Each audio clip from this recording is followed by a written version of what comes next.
Anime की शुरुआत में हम एक छोटी सी बच्ची और उसके पिताजी दिखाते हैं जो कि उसकी बच्ची खेल रही थी अतिथियों के साथ, और इस लड़की का नाम है अलीशा। ये साइड कैरेक्टर है, देखते रहना भाई, इस समय मजा बहुत आएगा। ये लड़की कॉमेडी भी करेगी और भाई तबाही भी मचाएगी। तो उसके पिताजी कहते हैं चलो घर चलते हैं। फिर ये घर आते हैं तो उसके पिताजी लकड़ों का कुछ काम करते हैं जिससे इनकी आमदनी होती है। और अलीशा अपनी दीवार पे लगा हुआ एक मैप देखती है जिसमें काला साया था। वो अपनी छोटी सी गर्दन इधर उधर घुमा के कहती है, पिताजी ये जो हमारे घर में मैप है इसके चारों तरफ ही काला काला साया क्या है? तो उसके पिताजी कहते हैं इतनी बड़ी हो गई है तुमको कुछ नहीं पता, अनपढ़ गवार हो क्या? उससे फिर पिताजी बताते हैं जहाँ हम रहते हैं वो एक जमीन है और उसके चारों तरफ काला साया, वहां पर रहते हैं काले दानव जो कि 4 दिशाओं में एक एक काले दानव का मसीहा रहता है, यानी कि गॉड। तो उस अलीशा कहती है तो क्या पिताजी हम जिंदगी भर इसी जमीन पर रहेंगे, इससे बाहर नहीं जाएंगे? तो उसके पिताजी कहते हैं नहीं, हाइडेंस के द्वारा दिए गए हथियारों से जो हीरो बनेंगे वो उन हथियारों से उन काले दानों को खत्म कर देंगे और हमें पता चलेगा कि दुनिया कितनी बड़ी है। उसके पिताजी ऐसे कहते हैं। ये हीरो की बात सुनने के बाद अलीशा के अंदर आ जाता है जुनून और कहते हैं पिताजी मैं हीरो बनूंगी और सारे काले दानों को खत्म कर दूंगी। उसके पिताजी कहते हैं हीरो बनना थोड़ा मुश्किल है क्योंकि इसके पिता ने भी कोशिश की थी, उसकी टांग कट गई। फिर भी अलीशा कहते हैं मैं हीरो बनूंगी और अपने सपने पूरे करूंगी और मैं दिखाऊंगी कि दुनिया कितनी बड़ी है। यहाँ से सीन करता है और आता है प्रेजेंट में, क्योंकि जो अलीशा है वो अलीशा के पास्ट था, वो बड़ी होकर हीरो बन चुकी है और वो अपने पापा का जो लकड़ का बनाते थे निशानी उसे लेकर कहती पिताजी मैं अपने सपनों की तरफ जा रही हूँ, पर इसे ये नहीं पता ये अपनी मौत की तरफ जा रही है। ये सब लोग बग्गी में बैठ के जा रहे थे काले दानव के एरिया में मारने के लिए। यहाँ पे बहुत सारे लोग थे और बग्गी चलाने वाले भी। यहाँ पे अलीशा किसी से कुछ भी नहीं बोलती और यहाँ पे बहुत सारे लोग एक दूसरे आपस में इंट्रोड्यूस कर लेते हैं कि हम वहाँ से हैं, हम वहाँ से हैं। तभी जो उनका लीडर रहता है वो अलीशा को सेट करने के आँख मारता है। अलीशा कहते हैं मैं बैठ कर सेट ही होगी। तभी काले दानव के एरिया में पहुंच जाते हैं। इनके गान फट जाए, सन्नाटा छा जाए इनकी बग्गी में। तभी बग्गी रुकती है और फिर बग्गी वाला कहता है माफ कीजिए हीरो, अब हम आगे नहीं जा सकते, आगे का रास्ता खराब है। तभी भाई बग्गी वाले को है ना एक काला दानव पकड़ कर ले जाता है। उनका चल तू मेरे साथ में गान मारूंगा, इतना कहने का बग्गी वाले को ले जाते हैं और भाई इनकी बग्गी को चारों तरफ से भाई काले दानव घेर लेते हैं। जब इन्हें पता चलता है तो ये हथियार लेके भाई बग्गी में से कुत्तों को इतना निकलते हैं। माँ तो देखे काले दानवों की और बाहर निकल के देखते भाई काले दानव हैं। तो कहते हैं हम पीछे वालों को मैं और अलीशा संभाल लेंगे और आगे वालों को तुम सब संभालो। मतलब ये बहुत लड़कियों को सेट करने का चक्कर में ही है और भाई काले दानवों को धीरे धीरे खत्म करने लगते हैं। और हमें यहाँ ये बताया जाता है जो हाइडेंस के द्वारा दिए गए हथियार हैं, ये हथियार जिन्हें दिए जाते हैं उनकी ताकत कई गुना ज़्यादा बढ़ जाती है। इन हथियारों पर बहुत ही खास बात है, वो काले दानव को मार रहे थे और इन्हें एक चोटी पर मतलब माउंटेन पर बैठा हुआ एक राक्षस देख रहा था। वो कह रहा था क्या यही ह्यूमनॉइड है, क्या यही इंसान है? अगर ये इसी तरह मेरी जमीन पर हमला करते रहे तो मेरा वजूद मिट जाएगा। वो इनकी लड़ाई देखते हुए काला दानव का मसीहा कह रहा था और अपने चोटी पे बैठा हुआ था। यहाँ पे हीरो के सामने आता है 3 मुंह वाला सांप और भाई 3 मुंह वाला सांप को देख के सब हीरो की फट जाती है। तभी उनका लीडर कहता है लो ये संभालो और एक फ्लैश मारता है। एक फ्लैश में उसका तीनों के तीनों धड़ अलग हो जाते हैं भाई। तभी भाई साहब सांप की गांड फट जाती है। सांप का जब एक मुंडी नीचे गिरते हो घिसते पिसते जाते हैं, मरते मरते किसी को मारी दूँ। तभी अलीशा उसका चुप तरफ तलवार घूस देती है और भाई यहाँ पे हाँ अलीशा का दिखाया जाता है हथियार, जो कि भाई मस्त हथियार था एकदम। फिर अलीशा आती है अपने हथियार को निकाल के थोड़ा फ्लैक्स करती है, आखिर लड़की है वो। तभी ये सारी टीम बना के लूना माउंटेन पे पहुंच जाते हैं जहाँ पे क्लेवटस रहता है काले दानव का मसीहा। यहाँ पहुंचने के बाद भाई ऊपर से माउंटेन पे से भाई वो काले दानव का मसीहा देख रहा था और तभी भाई उसकी एंट्री होती है। अलीशा कहती है ये है लूना माउंटेन का मास्टर क्लेवटस काले दानवों का मसीहा। उसके आने से यहाँ पे भाई साहब बहुत तगड़ा भूकंप पड़ता है और ये हवाई क्लेवटस की पर्सनैलिटी देखो और भाई ये सबके गांड फाड़ देगा और भाई ये ऐसा मोड़ लेगा कि बस समझ जाओ, मतलब आगे जाके वे बदल जाएगा बिल्कुल। और यहाँ पे जो हीरो रहते हैं कहते हैं हम हाइडेंस के द्वारा दिए गए हथियार की कसम खाते हैं हम इस मॉन्स्टर को या फिर काले दानव के मसीहा को मार देंगे। अपने साथियों को जोश में भरते फिर भागने लगते उसे मारने के लिए। क्लेवटस सीधा साधा खड़ा रहा है चुपचाप, कुछ नहीं कहता और भाई एक हमला करता है, उनके लीडरों की माँ बहन एक हो जाती है। भाई ये हमला इतना खतरनाक था किसी को दिखता ही नहीं। अलीशा सोच के रहते कि मतलब हुआ क्या यार, और पीछे मुड़ कर देखते भाई इसके लीडर की तो खीर बिखर गई थी, हाथ पे टूट गए थे भाई, नाड़बड़ मुड़ा के बस इसकी तो वहां चुदगी थी कसम से, लीडर तो गया भाई। तभी भाई क्लेवटस अपना टेंटे का सिखाता था, मतलब खून टपक रहा था। तभी भाई वो सारे एक एक करके हीरो को मारने लगता है और ये चीज़ देख के मतलब अलीशा कहती है ये हमारी पोस्ट से बहुत दूर है, पर अलीशा नोटिस कर रही थी कि परछाइयों से हमला करता है। तभी अलीशा कहती है परछाइयों से दूर रहो, अपनी परछाई को बनने मत रहो। इतना कहती है जब तक बहुत से हीरो मारे जाते हैं, बहुत से हीरो इसके बात नहीं समझ पाते। जब भी वो कहती है अपनी परछाई बनने मत, मतलब हवाई हमला करो, उड़ो, और वह यहाँ पे अलीसा भी हवाई हमले से बचते जाती है। और जो हमारा क्लेवटस कहता है अच्छा तो ये है ह्यूमनॉइड, बड़े भयंकर तरीके से मारता है हीरो को, और कहता है ये इसी प्रकार अगर मुझसे लड़ते रहे तो मेरा वजूद खत्म कर देंगे। ऐसी लड़ाई लड़े शायद हजारों साल हो गए हैं, पर इन लोगों ने मुझ पर हमला क्यों किया? ऐसी क्या वजह थी कि ये लोग मुझे मारने के लिए यहाँ पर आ गए? ऐसे इतने हजारों सालों में क्या हुआ जो ये लोग मेरी धरती पर आ गए और मेरी जमीन छीनना चाहते हैं? और यहाँ पे अलीसा भाई क्लेवटस उन्हें मारते मारते सोचा था, और जो अलीसा है भाई क्लेवटस के पास पहुंच जाती है और एक हवाई हमला करती है। ये हवाई हमला सीधे भाई क्लेवटस के सींग पर लगता है जाके, और इतना खतरनाक हमला था कि क्लेवटस काले दानव का मसीहा का भाई सींग जख्मी हो जाती है, अपनी ताकत से उड़ा जाता है, अलीसा का पैर उखड़ जाता है, और यहाँ पर अलीसा का मामला खत्म हो जाता है। और भाई क्लेवटस अपनी ताकत से ना सबको मतलब मार देता है। मरते मरते कहती है अलीसा मुझे माफ कीजिए पिताजी, मैं अपने सपने में पूरा नहीं हो पाई। पर भाई साहब जो क्लेवटस है ना उस लड़की को दोबारा जिंदा करेगा। फिर क्लेवटस वहाँ पहुँचता है उस साम्राज्य में जहाँ से ये हीरो भेजे गए थे, क्योंकि क्लेवटस को पता चला था कि एक हाइडियंस के राजा द्वारा इन लोगों को मेरी जमीन को हड़पने के लिए, मुझे मारने के लिए भेजा गया। फिर वो उसी साम्राज्य में पहुंच जाता है, और यहाँ पे भाई इस तरह की तबाही मचाएगा ना, समझ जाओ पूरा एक इंसान को मार देगा, चुन चुन के एक इंसान भी नहीं छोड़ेगा भाई यहाँ पे। फिर वो जाता है उसके साम्राज्य में हाइडियंस के, और वहाँ पे कुछ सिपाही होते हैं, मतलब भाई साम्राज्य है, देश है एक तरह का, वो तो भाई वो अपने सिपाही ना लुल्ली जैसे हथियार से हमला करते हैं। भाई इतने लुल्ली से जैसे हथियार इस गोड के या फिर मसीहा के भाई क्या बिगाड़ लेंगे, लुल्ली से ऐसे हथियार को हटाता है। अच्छा वो लोग इतने ताकतवर नहीं थे, और ना ही ये लोग तो मुझे देखकर भाग रहे हैं, क्योंकि वहाँ की जो प्रजा थी, जनता थी, उसे देखकर भागने लगती है। और भाई क्लेवटस यहाँ पे तबाही मचाने लगता है, उसके आगे जो भी आता है वो सबको मारता जाता है, और कहता है मैं यहाँ के राजा को भी मार दूंगा। और जब भी वो है ना जो राजमहल रहते हैं, राजमहल की सीमाएं रहती है, वहाँ पे सब लोग हथियार तैनात कर देते हैं कि भाई क्लेवटस आ रहा है, मतलब एक काला दानव आ रहा है उसे मारने के लिए। दूरबीन से उसकी दूरी देखते हैं, और फिर उसके ऊपर बुलेट से ना पत्थरों का हमला करते हैं। और जो हमला होता है भाई इतने बड़े बड़े पत्थर, इसका क्या बिगाड़ लेंगे, ये अपने भाई टेंटिकल से पत्थर को चीरता हुआ आगे बढ़ता जा रहा था। वो दरअसल ये किसी को मारना नहीं चाहता था, बस इनने ये कहा था कि अगर मेरे रास्ते में कोई आए मैं उसको मार दूंगा, अगर ये लोग इसके रास्ते में नहीं आते तो ये किसी को नहीं मारता क्लेवटस। भाई क्लेवटस का पावर बहुत ज्यादा, और ये आगे जाके भाई पूरा देश ही बदल देगा, पूरी दुनिया ही बदल देगा, सिर्फ एक बच्चे के लिए। जो सिपाही पे हमला करे तो उन सिपाहियों को मार देता है, बहुत बुरी तरह से दीवार उन पर गिरा देता है, सिपाहियों का गेम बच गया। फिर जो उनका राजा था, हाइडियंस का राजा था, उनके पास एक सिपाही आता है, महाराजा एक काला दानव राजमहल की ओर बढ़ रहा है, आपको यहाँ से भागना होगा। तभी कहता अच्छा मैं समझ गया, हमारे द्वारा भेजे गए हीरो सारे के सारे मारे गए, अगर हम यहाँ से भाग नहीं सकते तो हमें अपनी भट्टी बंद करनी होगी। ये एक ऐसी भट्टी है जहाँ से ऐसे हथियार बन के निकलते हैं जो हीरो को दिए जाते हैं, और ये ऐसे हथियार हैं कि मतलब इनकी ताकत कई गुना ज़्यादा होती है, और जो इन्हें चलाते हैं उनकी ताकत बहुत ज़्यादा हो जाती है। फिर उसी भट्टी से बनाए हुए हथियारों से ना क्लेवटस पे हमला करने के लिए लोग वो हथियार भाल ले आते हैं, और क्लेवटस पे उन हथियारों से हमला किया जाता है। क्लेवटस समझ जाता है कि भाई इन हथियारों में कुछ बात अलग है, क्योंकि ये हथियार मुझे जख्मी कर रहे थे, जैसे जंग के मैदान में मुझे उस लड़की ने मेरे सींग को जख्मी कर दिया था। इन हथियारों में कुछ बात है, अगर मतलब किसी को भी अनदेखा किया जाए तो वो बहुत ही ज़्यादा खतरनाक बन सकता है। तो ऐसा सोचते हुए जो भी सिपाही उसके ऊपर हमला कर लेते वो तीर द्वारा फेंक के उन सिपाहियों की माँ बहन कर देता है भाई क्लेवटस। और यहाँ पे जो राजा था वो अपनी भट्टी के पास जाता है उसे बंद करने के लिए, और यहाँ पे देख रहे हो भाई क्या लेवल की सिक्योरिटी है, मतलब एडवांस लेवल की। वो अपनी भट्टी को खोलता है तभी वहाँ पे थोड़ा हड़कंप मच जाता है, मतलब भूकंप सा दीवाली वाली हिलने लगती है। ये देख के राजा का चूतर फट जाता है, उनका बहनचो आ गया काल।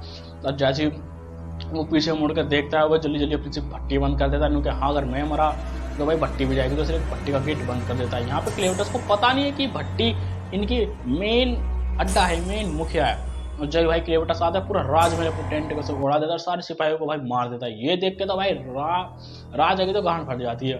तभी क्लेवटस उसके पास आता है, कहता है अच्छा तो तुम हो हाइडियंस के राजा, अच्छा तो तुम मुझे ये बताओ कि तुम ये पोशाक पहनते हो, दो पैरों पर चलते हो, तुम कैसे जीव हो। तो राजा कहता है तुम्हें इंसान की भाषा बोलने का कोई हक नहीं। तभी जो अपना क्लेवटस कहता है हाइडियंस के राजा जवान संभाल के, अगर मेरा दिमाग घूमा तो मैं सबको मार दूंगा। इतना कहने के बाद उसकी नाड़ उड़ा देता है, क्योंकि वो बदतमीजी कर रहा था और क्लेवटस भाई सवाल पूछा था, इस सवाल का जवाब दे नहीं था, बल्कि ऊपर से सवाल कर रहा था। भाई एक गोड से तो हमारी औकात ही क्या है सवाल पूछने की, ये साला राजा होगा अपने साम्राज्य का, भाई वो एक गोड है क्लेवटस। वो सारे मतलब हाइडियंस के ना साम्राज्य को पूरी तरह तबाह करने के बाद यहाँ से जाने लगता है और कहता है अगर ये लोग इसी प्रकार मेरी धरती पर हमला करते रहे तो मुझे ताकतवर फौज बनानी पड़ेगी और सारे ह्यूमनॉइड को मारना पड़ेगा। मतलब ये यहाँ पे फैसला कर लेता है कि अब ये दुनिया के सारे इंसानों को मार देगा। पर जब ही इसके कानों में जाती है भाई एक रोते हुए बच्चे की आवाज़, बच्चे को देखकर वो वहाँ पर रुक जाता है। तभी जो बच्चे के साथ माँ थी वो कहती है रुको, इस बच्चे की जान बचानी होगी। क्लेवटस कहता है शायद तुम नहीं जानती मैं कौन हूँ। तो वो अपना नाम बताता है, मैं हूँ क्लेवटस, काले दानव का मसीहा, और मैं जल्दी सारे ह्यूमंस को ख़त्म करने वाला हूँ। अगर तुम्हें पछतावा करना है तो इस बात का करो कि तुम ह्यूमन हो ना कि हाइडियंस। इतना कहने के बाद क्लेवटस वहाँ रुक जाता है। तभी उसकी माँ कहती है इस बच्चे को बचाना होगा, ये बच्चा पैदा हुआ है, इसको नहीं पता ये कहाँ पैदा हुआ है, तो इसलिए तुम्हारे साथ जिसने भी बुरा किया है उसका इस बच्चे से कोई संबंध नहीं। तभी हाइडेंस कहता है ऐसा कुछ नहीं, अगर ये बड़ा हुआ और हथियार उठाएगा और हम सबको मारने चला आएगा, ये अपनी ज़मीन से संतुष्ट नहीं होगा और हमारी ज़मीन में छीनने के लिए चला आएगा। तभी उसकी माँ कहती है नहीं, ये अपनी किस्मत खुद लिखेगा, इसे बचाओ। तो क्लेवटस वाइस की बातों में आ जाता है, उसके दिल में कुछ जगह बन जाती है। फिर उस बच्चे को उठा लेता है और जाते जाते कहता है मेरी नज़रों में इंसानों के जीवन का कोई महत्व नहीं, अगर महत्व है तो साबित करो। यहाँ पे वो भाई हाइडेंस का बच्चा लेके क्लेवटस यहाँ से चला जाता है। हमें बताया जाता है जो एंथिया की ज़मीन है यहाँ पे 5 प्रजाति रहती हैं। ये है डैंक्स जो भी भाई बहुत खतरनाक है, डैंग से ये भी बहुत खतरनाक है, हद से ज़्यादा। और ये हैं ओरगेंट्स, जंगली प्रजाति जो शिकार करने में माहिर हैं। ये हैं सैंक्स जो कि पानी में रहते हैं। और ये हैं बेंटिस, बहुत ज़्यादा ताकतवर है पर ये समूह में नहीं रहती। और सबसे लास्ट प्रजाति है हाइडियंस जो कि क्लेवटस ने ख़त्म कर दी। हाइडियंस ऐसे हथियार बनाते हैं दुनिया में इनके जैसे हथियार कोई नहीं बनाता, और ये गुण सिर्फ इनके खून में होता है, शाही खून में। और इस एथिया के ज़मीन के चारों तरफ काले दानवों के मसीहा रहते हैं। 4 दिशाएं होती हैं और चारों दिशाओं में एक एक काले दानवों का मसीहा रहता है। और बस, और जो काले दानव का मसीहा रहता है वो इन इंसानों को अपने एरिया में नहीं जाने देता। और हमें दिखाया जाता है क्लेवटस का अड्डा। क्लेवटस के अड्डे पे 2 काले दानव उस बच्चे को खाने के लिए आते हैं। इन्होंने कहा यार आज तो परा सा मिल गया बच्चा, आज तो मज़ा आ जाएगा, चिकन बिरयानी चल जाएगी थी। तो ये पीछे से आता है क्लेवटस। क्लेवटस को आते ही देख कर उन काले दानवों के चुत्तड़ फट जाते हैं और फिर अपने चुत्तड़ के सुराग बांध के फिर वो वहाँ से निकलते बनते हैं। और जो क्लेवटस था वो कहता है अच्छा तो ये बच्चा रो रहा है, वो कहता है चुप हो जाओ। क्लेवटस उसके पास बैठ जाता है और अपनी जो ताकत से है ना उसे बार बार चुप कर लेता है। और मतलब वो कुछ सेकंड के लिए सो जाता है। पर भाई वो बच्चा भूखा था। तो भाई क्लेवटस को ये बात समझ में आ रही थी कि मैं इसे अपनी ताकत से मजबूत और ताकतवर बना सकता हूँ पर इसका पेट नहीं भर सकता। और वो फिर हर 5-6 मिनट बाद रोने, मतलब बार बार बच्चा उठ रहा था और रो रहा था। तो ये देखकर मतलब कुछ जानने क्लेवटस का दिमाग खराब होने लगता है। फिर वो कहता है अच्छा पतली सी चादर क्या है, क्या ये तुम्हारा सुरक्षा कवच है? नहीं, ये पतली सी चादर अगर तुम पहन के रखो तो तुम अपनी गंद में ही, मतलब तुम्हारे गंद में ही हो जाओगे, मतलब पोटी वोटी कर देगा। फिर बच्चे को उठा के खाई में फेंक देता है। नो है ये कीड़े तुम्हें खाएंगे नहीं, ये इंसानी मांस नहीं खाते, ये सिर्फ उनकी गंद खाते हैं, मतलब ये सूं पोटी वोटी साफ कर देंगे। और क्लेवटस खड़े खड़े सोचता रहता है मैंने आखिरकार उस औरत की बात क्यों मानी और इस बच्चे को अपने साथ क्यों लाया। उस औरत ने मुझसे ऐसा क्या कह दिया कि मुझे उसकी बात माननी पड़ी और इस बच्चे के लिए मेरे दिल में जगह बन गई। वो ये बात सोच ही रहा था। फिर वो अपने आप को सोचता है चलो छोड़ो, काले दानव के मसीहा होने के नाते मैं अपनी बात से मुंह नहीं कर सकता। फिर वो उस बच्चे को वहाँ से उठाता है और ले जाते कहता है मैं तुमसे वादा करता हूँ जब तक तुम बड़े नहीं हो जाते मैं तुम्हारी रक्षा करूँगा। इतना कहने के बाद कहता है अगर मुझे तुम्हें बड़ा करना ही है तो उससे पहले मुझे तुम्हारे लिए दूध का इंतजाम करना पड़ेगा। और वो जाता है मरी हुई अलीसा के पास। यहीं पे भाई अलीसा को सपना आता है कि उसके गांव को तबाह कर दिया गया और उसके पिताजी को भी मार दिया गया। और यहाँ पे एक मिस्ट्री होती है।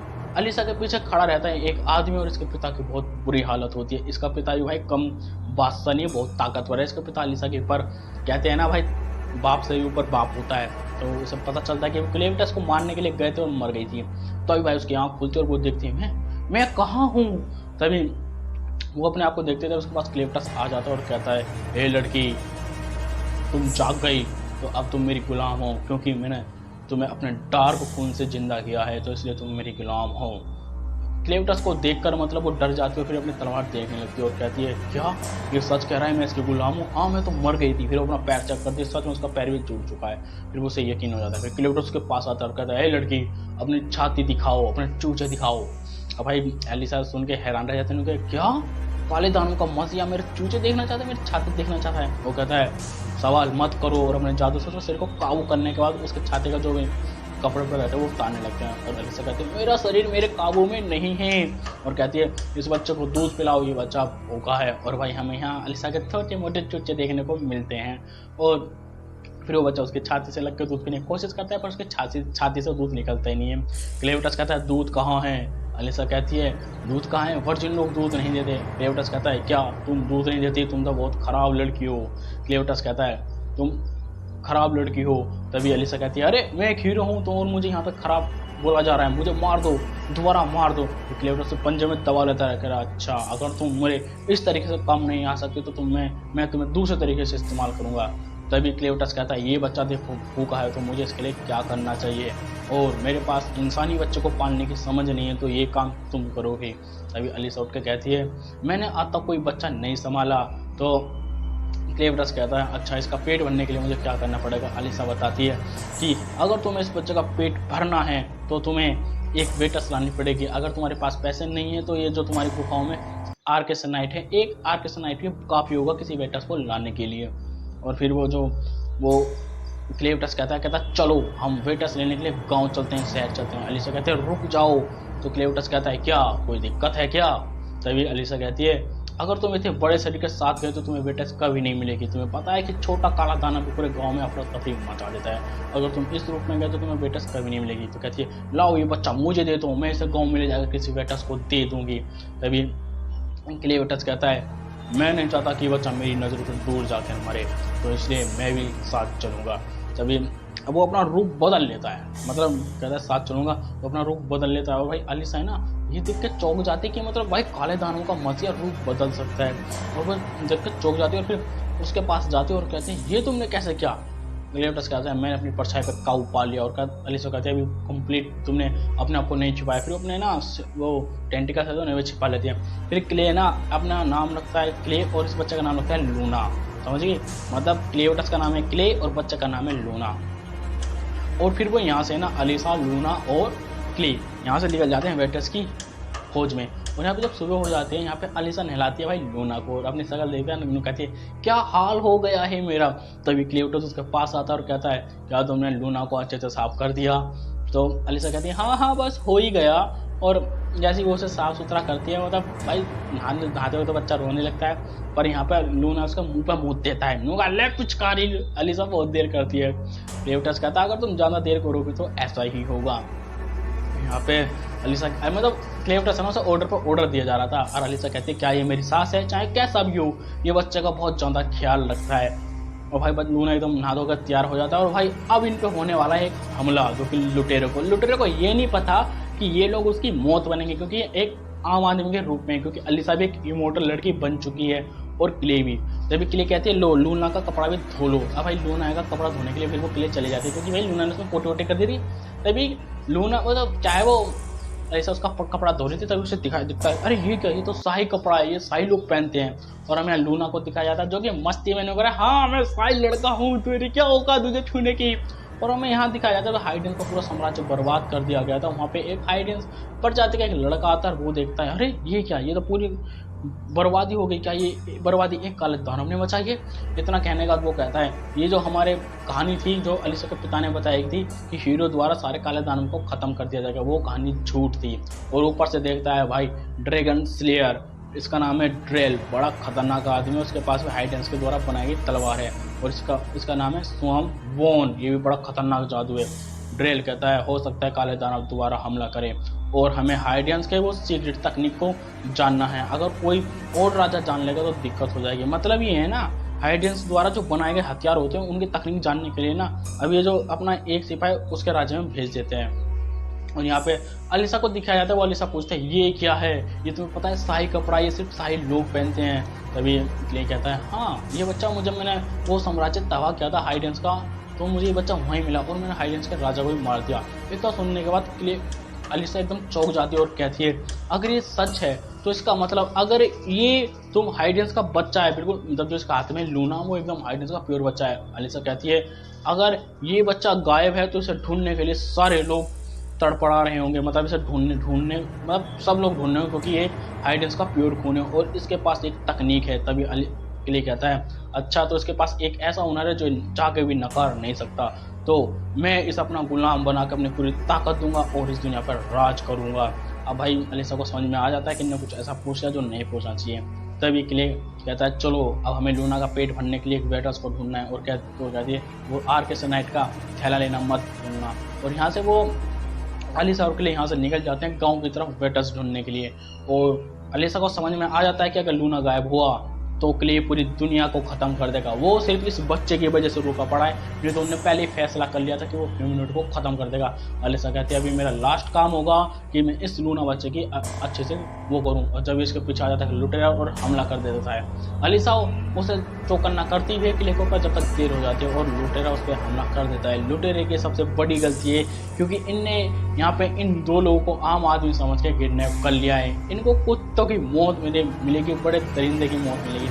यहाँ पे एक ही हमले में भाई क्ले तो भाई ढेर हो जाता है। अलीसा ये देख कर चौंक जाती है कि मतलब ये क्या, काले दानों का मजिया एक ही हमले में ढेर हो गया। ये देख के वो भी चीखने लगती है। तब एक लुटेरा उस पर हमला करता है, उनका चुप हो जाओ, चीखो मत। भाई नेक्स्ट एपिसोड में इन्हें लुटेरे को अपनी गलती पे बहुत ज़्यादा पछतावा होगा कि इन्हें किसे किडनैप कर लिया।